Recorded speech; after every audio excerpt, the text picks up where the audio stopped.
Les 3 éléments qui t'empêchent aujourd'hui de trouver tes premiers clients en tant que coach, thérapeute ou expert de l'accompagnement.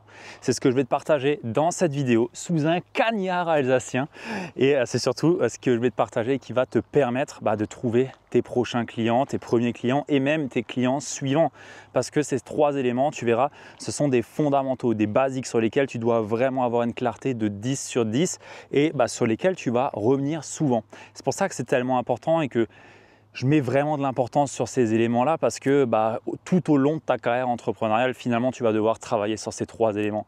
Je peux te le dire parce que j'ai travaillé ça à mes débuts. Ça a été exactement les points qui m'ont empêché de trouver mes premiers clients et je le travaille encore aujourd'hui avec une entreprise qui fait plus de 200 000 € par an. Et je le vois aussi chez tous mes amis entrepreneurs qui ont des business à plus de 6 chiffres, voire 7 chiffres et qui se concentrent encore et uniquement sur ces mêmes éléments. Donc tu vois à quel point c'est absolument pas à banaliser et à quel point je t'invite à prendre des notes, réécouter ou me poser n'importe quelle question que tu vas pouvoir avoir en lien avec ce que je vais te partager ici parce que c'est vraiment le plus important pour toute entreprise qui souhaite se développer et prospérer. Bon, alors, maintenant que ça c'est dit, j'ai juste une petite invitation pour toi, c'est simplement de penser à t'abonner, laisser un petit like et à me dire à la fin de la vidéo ce que tu auras pu en penser. C'est vraiment important pour moi, je ne fais pas ce contenu pour servir à rien et mon but c'est de pouvoir servir un maximum de personnes et donc le mieux pour ça c'est d'avoir des retours et de savoir si ça te sert ou non et comment est-ce que je peux m'ajuster pour te servir au mieux.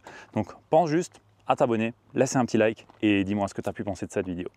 Alors, rentrons dans le vif du sujet avec ces 3 éléments. Le premier élément qui t'empêche aujourd'hui d'avoir des clients, c'est tout simplement de ne pas avoir une clarté suffisante sur ta cible de cœur. Alors tu vas me dire, oui, mais moi je la connais ma cible. Oui. Tout le monde la connaît jusqu'à ce qu'ils viennent me voir et que je pose 3 questions et que derrière ça bégaye et on ne sait plus vraiment. La simple et bonne raison pour laquelle je te dis ça, c'est qu'on pense tous avoir suffisamment de clarté sur notre cible. Vraiment, on pense tous. Mais au final, ce qu'on pense savoir, c'est ce que nous, on a dans la tête, mais pas ce qui se passe dans la tête des personnes qu'on veut accompagner. Ce qui fait que, naturellement, nous, on comprend ce qu'on veut faire, on comprend les personnes qu'on veut accompagner, mais elles ne nous comprennent pas. Et c'est là le problème. On veut pas que toi tu la comprennes, on veut qu'elles te comprennent. On veut qu'elles se rendent compte que oui, tu es la bonne personne pour la servir. Et c'est là où ça fait toute la différence parce que quand une personne te dit qu'elle connaît sa cible sur le bout des doigts mais qu'au final elle n'arrive pas à vendre, c'est qu'elle ne la connaît pas. C'est qu'il y a un manque de clarté quelque part ou alors un manque finalement d'autorisation à vraiment aller vers sa cible de cœur. Et quand je dis ça, souvent, je vois des personnes qui peuvent avoir plusieurs cibles, plusieurs personnes. Oui, mais tu sais, je peux accompagner les personnes dans l'anxiété, les personnes dans l'hypersensibilité, les personnes dans le burn-out, les personnes dans leur relation de couple et ainsi de suite. Je peux accompagner plein de personnes. Et du coup, on divague un petit peu dans ces différentes cibles quelque part et au final, on n'a pas vraiment de clarté sur ce qui se passe dans leur tête parce que chaque problématique va être différente, chaque personne va être différente et surtout derrière, tu le verras, mais tu ne peux pas communiquer à tout le monde en même temps parce que si tu cherches à communiquer à tout le monde en même temps, tu communiques au final à personne. Pourquoi? Parce qu'une personne qui est dans l'accompagnement, une personne qui veut se faire accompagner, elle va chercher un expert, une experte, quelqu'un qui est vraiment le docteur qui est spécialisé pour régler ce problème. Si moi demain, admettons là j'ai un projet, c'est de courir un marathon. Ok, très bien. Je vais chercher un coach. Mais est-ce que je vais aller prendre le coach sportif de ma salle? Non, pas du tout. Pourquoi? Parce que déjà il court pas. Enfin, il court, je pense qu'il doit savoir courir, il est coach sportif, donc il devrait avoir du cardio, mais c'est pas un expert pour la course à pied et la préparation marathon. Donc je vais plutôt me tourner vers quelqu'un qui est expert sur le sujet et le domaine. Je pourrais très bien dire, ouais, mais je prends un gars alors dans le trail. Ouais, mais le gars dans le trail, il va peut-être me faire un entraînement beaucoup plus poussé alors que moi, spécifiquement marathon. Donc non, en fait, je vais chercher la personne qui peut m'aider spécifiquement sur ce sujet-là. Et c'est pareil dans le burn-out. Si demain j'ai, par malheur, l'occasion de faire un burn-out, j'irai chercher quelqu'un qui est spécialisé dans le burn-out. Et en l'occurrence, j'ai des clients qui sont spécialisés là-dedans et que je sais pertinemment que j'irai voir en premier parce que c'est les premières personnes qui me viennent dans la tête. Et c'est exactement pareil pour toi. Si aujourd'hui tu n'arrives pas à trouver tes premiers clients, c'est que de une, tu n'es pas vraiment au clair sur qui est ce client. Et tu ne le connais pas aussi bien qu'il ne se connaît. Et deuxièmement, tu n'arrives pas non plus à lui montrer que ce que toi, tu mets comme mot MOTS sur ces mots MAX sont exactement ce qui se passe dans sa tête. Et pour ça, mon invitation, c'est sors de ta tête, va discuter avec les personnes que tu veux accompagner, mais pas n'importe qui. Des personnes qui ont déjà résolu le problème que tu cherches à résoudre chez tes clients de cœur. Pourquoi? Parce que souvent, on fait des sondages, on va chercher à avoir des informations, récolter des informations chez des personnes qui seraient susceptibles de pouvoir se faire accompagner par nos services, sauf qu'ils n'ont jamais dépensé un copec pour se faire accompagner sur le domaine qu'on cherche à servir. Et tu sais quoi? Tu passes à côté. Pourquoi? Parce que ce qui se passe dans la tête d'une personne qui n'a jamais investi est absolument pas la même chose que ce qui se passe dans la tête d'une personne qui a déjà investi. Donc toi, ce que tu cherches à savoir, c'est trouver des personnes qui ont déjà payé pour résoudre le problème que tu cherches à résoudre chez les personnes que tu veux accompagner. Donc ça, c'est vraiment le premier focus. Vraiment, tu dois vraiment mettre toute ton attention sur ça dès le début et tu continueras à la mettre parce que constamment, tu vas avancer, tu vas évoluer, ton marché va évoluer, les besoins vont évoluer, tu vas pouvoir faire évoluer ton offre parce que naturellement, si tu ne connais pas vraiment ta cible de cœur et que tu en as 2, 3 et que tu ne sais pas trop vers quoi t'axer, quoi te positionner, naturellement, en fait, déjà ton offre elle n'est pas bonne parce que tu vas taper à côté des besoins. Et deuxièmement, finalement, tu n'as aucune certitude et aucune assurance dans ce que tu peux faire. Et ça va se ressentir et la vente n'est qu'un transfert de certitude finalement dans ta capacité à aider la personne en face de toi. Et si cette certitude n'est pas là, ça va tout simplement se sentir et il n'y aura jamais de vente. Et tu auras tous les syndromes de l'imposteur, syndrome de tout ce que tu veux derrière, les peurs de ne pas y arriver, peur d'accompagner des personnes, de réussir. Bref, tout ce que tu peux avoir derrière comme blocage vont faire surface et te mettre des bâtons dans les roues à chaque occasion qui vont se présenter sous tes yeux. Et crois-moi, tu en as des occasions sous les yeux et tu ne les vois pas justement. Bon, ça c'est le premier point. Donc, on parle globalement de positionnement, d'offre, de clarté sur la cible de cœur, d'avoir une seule cible et d'arrêter d'être un petit peu partout. Ça c'est le premier point. Le deuxième élément sur lequel tu dois absolument te focus aujourd'hui si tu n'arrives pas à trouver tes clients de cœur, c'est tout simplement d'avoir une vraie stratégie de communication en lien avec cette cible de cœur et en lien avec toi. Il y a tellement de personnes qui se disent avoir une stratégie de communication, ils publient sur les réseaux, ils publient aléatoirement en fait parce qu'ils ne savent pas vraiment sur quoi publier du contenu et je les comprends parce que déjà si le premier pilier tu n'as pas une clarté de 10 sur 10 et que tu n'as pas l'assurance derrière, tu sais même pas sur quoi parler et tu es un petit peu au doigt mouillé à te demander ok c'est quoi le prochain post, c'est quoi le prochain truc que je vais dire, est-ce que je partage une citation, est-ce que je partage ci, est-ce que… Bref, toutes les questions que je peux connaître et que tu peux te poser si tu te dis que tu dois publier sur les réseaux. Donc le deuxième élément c'est ça, c'est te poser la question de ok, stratégie de communication, premièrement, à qui est-ce que je m'adresse? Tous les jours, je me lève avec l'intention de servir une seule et unique personne. Qui est cette personne? Qu'est-ce qu'elle a aujourd'hui dans sa tête et quel est le message que j'ai envie de lui passer pour résoudre son problème? Donc tu vois que tout découle de ce premier élément qui est la clarté sur la cible. Parce que si tu ne l'as pas, tu passeras toujours à côté. Le point supplémentaire que j'ai envie de t'amener par rapport à cette communication, c'est que tu as besoin d'avoir un seul et unique canal de communication. C'est-à-dire de choisir entre Facebook, LinkedIn ou Instagram. L'un des trois, mais pas les trois. L'un des trois. Souvent, on se dit « ouais, mais il suffit juste que je duplique le post et je le poste sur les trois ». Ouais, mais en fait, ce n'est pas les mêmes codes. De une, donc tu perds ton temps, donc ça ne sert à rien. Et vaut mieux se concentrer sur un seul endroit, mettre tous ses œufs. Oula, c'est une bête là qui est sortie. Mettre tous ses yeux dans le même panier parce que ça va pouvoir grandir. Là où tu portes ton focus, ça grandit. Et si tu le portes à 3 endroits, crois-moi que ça grandira jamais. Même si tu penses que si, en fait non. En fait non, vaut mieux être focus sur un seul endroit et vraiment avoir de la clarté là-dessus, avec une vraie stratégie de communication. Par exemple, ça ne veut pas dire d'avoir un planning éditorial qui t'enferme et ainsi de suite. Moi, j'en ai pas. Et pour autant, ça marche très bien. J'ai jamais eu de planning éditorial de ma vie, mais par contre, je savais exactement ce qui se passait dans la tête de mes prospects de cœur. Et du coup, chaque post que je faisais, les personnes se disaient « Ah ouais, ça me parle, c'est exactement moi ». Et c'est ça que tu veux avoir comme effet. La personne qui publie, elle sait exactement ce qui se passe dans la tête et la solution me parle. C'est ça que tu veux que les personnes se disent quand ils sont au contact de ta communication et de ton marketing. Rien d'autre. Le reste, ça ne sert à rien. Donc, entre poster des contenus pour poster sans vraiment avoir d'intention derrière, sans vraiment savoir ce que tu fais, bah, tu perds ton temps, tu mets des coups d'épée dans l'eau, tu vas avoir 3 likes, un de ta tante, un de ta grand-mère et un de ton cousin, et personne ne va les voir. Donc arrête de suite, ça ne sert à rien, tu perds ton temps. Concentre-toi plutôt sur le point numéro 1, les bases, et derrière, à te demander, ok, quelle est la stratégie de contenu que je vais vouloir adopter par rapport à ça, vis-à-vis de ça. Combien de posts est-ce que je veux publier? Est-ce que c'est 3 posts? Moi, je te recommande au moins 3 posts par semaine. Est-ce que c'est plus? Est-ce que voilà, c'est moins? Et dans ce cas, j'accepte de payer le prix que ça fait de faire moins. Mais en tout cas, j'en ferai 3 personnellement. Et je chercherai vraiment à faire lever des croyances, à faire lever des blocages. Tout ça pour amener quoi? De la confiance. De la confiance non pas en moi, mais de la confiance en eux, pour que les personnes que je veux servir se disent, ok, en fait, quand je suis au contact de la communication on va dire que tu t'appelles, je sais pas, Jessica, quand je suis au contact de la communication de Jessica, quand je vois ses posts, en fait, je me rends compte que je peux y arriver.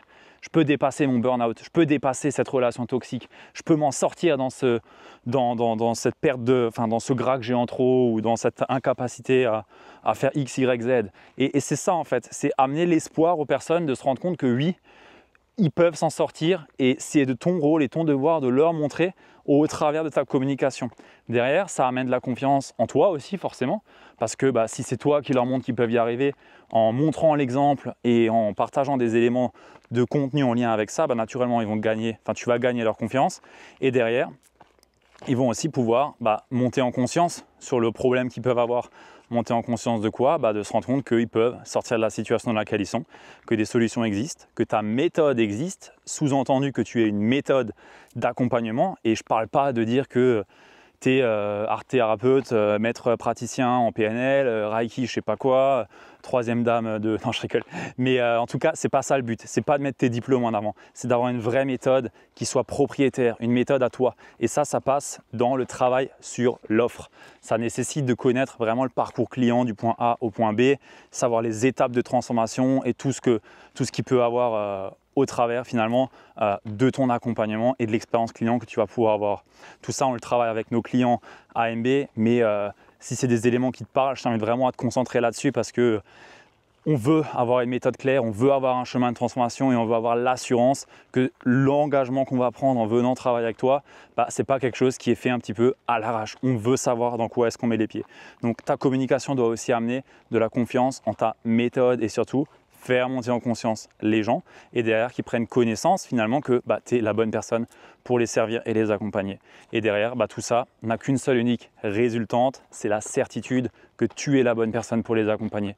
Quand tu fais ce travail-là sur ce deuxième élément, ça peut paraître gros, mais je peux t'assurer que quand tu as les bonnes réponses, les bons éléments, les bonnes personnes qui peuvent t'aiguiller aussi, tout ça, c'est fait en même pas un mois. En même pas un mois, tu as déjà tous les éléments de réponse à ça, et tu peux déjà dérouler ta stratégie et attirer tes premiers clients. En tout cas, c'est ce qu'on peut voir au travers de ce qu'on fait avec nos clients, et c'est ce que je peux te dire du recul que j'ai. Derrière, il y a un troisième élément. Le troisième élément qui est tout simplement les blocages que tu peux avoir en lien avec ton état d'esprit. Ces blocages-là, je crois qu'il y a un gros tracteur et c'est good, il est passé. Le troisième élément donc qui t'empêche aujourd'hui d'avoir tes clients de cœur, c'est tout simplement les blocages que tu peux avoir. Et je ne te parle pas de blocage en mode ouais, il faut que tu travailles tes croyances limitantes. Non, moi je crois fortement que toutes les croyances que tu as aujourd'hui sont là pour une raison. Et sont là pour t'indiquer des éléments. T'indiquer que tu n'es peut-être pas sur le bon chemin. T'indiquer que peut-être il y a des choses que tu n'arrives pas à percevoir de la bonne façon encore aujourd'hui, ou que des choses peuvent potentiellement te manquer pour réussir au mieux.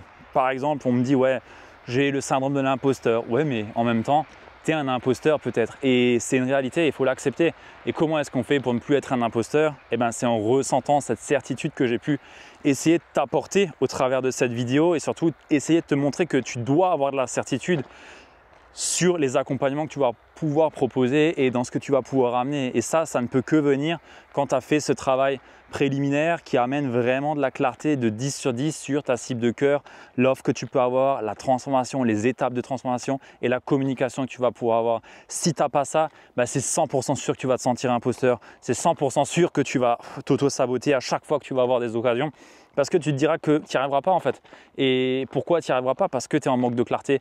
Et quand on est dans le flou, on préfère ne rien faire, parce que en général, on ne sait pas où on met les pieds et on se dit qu'il y a un danger à chaque prochain pas. Et c'est la raison pour laquelle souvent les gens bloquent et ne savent pas comment avancer et se disent, en tout cas ne pas savoir, parce qu'en général on le sait, mais on se ment à soi-même en se disant qu'on ne sait pas.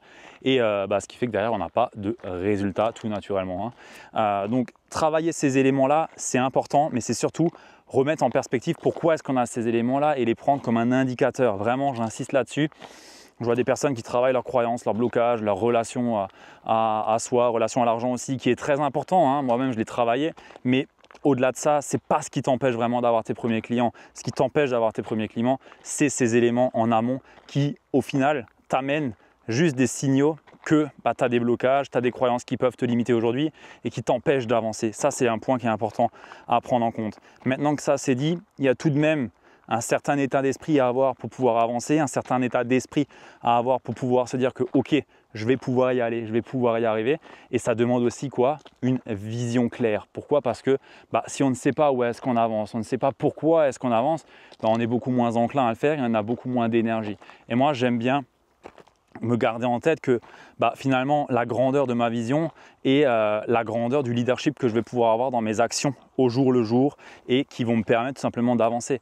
Et ça se travaille, la vision se travaille et surtout elle se raccroche à des valeurs, à ce qui est vraiment important pour nous, à ce que démontre notre vie, à ce qui vraiment fait le plus sens pour nous. Et tout ça, mis bout à bout, amène l'identité que tu vas pouvoir avoir et les comportements que tu vas pouvoir avoir au jour le jour pour développer et bâtir cette activité et finalement signer tes prochains et 100 prochains clients. Et ça, c'est vraiment important de le garder en tête et ça se travaille tout au long du chemin. Tu n'auras jamais chaque niveau, chaque step supplémentaire sur lequel tu vas te retrouver, va y avoir un plafond de verre, va y avoir des croyances à dépasser, va y avoir des blocages. Mais pourquoi? Parce que aussi tu passes dans des nouveaux niveaux de complexité, tu changes un petit peu de jeu finalement ou de carte et il faut s'adapter, il faut apprendre à composer là-dedans. Et c'est pourquoi je t'ai dit dès le début que ces 3 éléments, tu vas tout le temps y revenir, tout le temps, parce que va tout le temps falloir avancer avec beaucoup plus de clarté sur sa cible, s'ajuster, repenser l'offre, repenser le modèle et ainsi de suite. Derrière, il va falloir revoir la communication, en ajouter d'autres peut-être, en enlever, faire différemment, s'ajuster, faire ce qui est le plus juste pour soi. Et puis après, il va aussi falloir tout simplement retravailler l'identité, travailler constamment ses croyances, travailler constamment ses up et down, savoir comment est-ce qu'on avance dans tout ça, comment est-ce qu'on compose dans tout ça. Et c'est un chemin d'une vie tout ça. C'est un chemin entrepreneurial. On le dit souvent et je suis le premier à le dire que le chemin d'entrepreneur, c'est surtout un chemin de développement de soi, un chemin où on se connaît vraiment. Pourquoi? Parce qu'on est face à nous-mêmes et face à nos propres responsabilités et personne va le faire pour nous, mis à part peut-être des personnes qui vont nous accompagner pour nous aider à marcher le chemin. Mais au final, la responsabilité, elle est sur nous et c'est ça finalement qui fait qu'on avance, on grandit et on cherche à viser l'excellence en s'améliorant. J'ai nommé mon entreprise Kaizen Impact. Ce n'est pas un hasard, c'est que cette philosophie du Kaizen, de l'amélioration continue, m'a toujours habité, m'a toujours animé et c'est ce qui fait que on progresse, je progresse et tu progresses aussi si tu adoptes cette philosophie-là. Et c'est la raison pour laquelle je tourne toutes ces vidéos aussi pour te partager et t'infuser cette philosophie de vie, ces valeurs que je peux transmettre et porter avec moi. Donc voilà ce que je voulais te partager sur ces 3 éléments. Je t'invite vraiment à travailler là-dessus, à absolument pas banaliser ce que j'ai pu te partager là, parce que c'est juste ça, juste entre guillemets. Donc oui, ça demande du travail, oui, ça demande d'investir du temps et potentiellement des ressources aussi pour pouvoir se faire aider, se faire accompagner dans ce chemin-là, parce que bien entendu, quand on est dans notre bulle, quand on a nos œillères comme un cheval, quelque part, on ne voit pas tous ces éléments. Et donc, on a besoin d'une personne qui est derrière notre épaule et qui sait nous aiguiller, qui sait nous aider et qui sait nous accompagner sur ce chemin-là. Donc, mon invitation pour toi, c'est ne reste pas seul et cherche des personnes qui peuvent t'aider, que ce soit nous avec Kaizen Impact, moi ou d'autres personnes, mais ne reste pas enfermé. Ça ne va que te limiter et tout simplement limiter ton expansion et derrière les résultats et l'impact que tu vas pouvoir avoir. Donc ceci étant dit, je n'ai plus qu'une seule chose à te souhaiter, c'est de mettre en application dès maintenant ce que j'ai pu te partager dans cette vidéo, à me dire dans les commentaires ce que tu en as retenu et pensé. Et si ça te parle et que tu veux savoir un petit peu plus sur comment est-ce qu'on peut t'aider à développer ton activité de cœur, je t'invite tout simplement à visionner l'atelier alignement Mindset et Business qui est disponible dans les commentaires et tu y découvriras la méthode AMB qui a permis à plus de 80 coachs, thérapeutes et experts de l'accompagnement à bâtir une activité au service de leur vie et de leurs clients. Sur ce, je te souhaite de passer une très belle journée et je te dis à très vite. À plus. Ciao.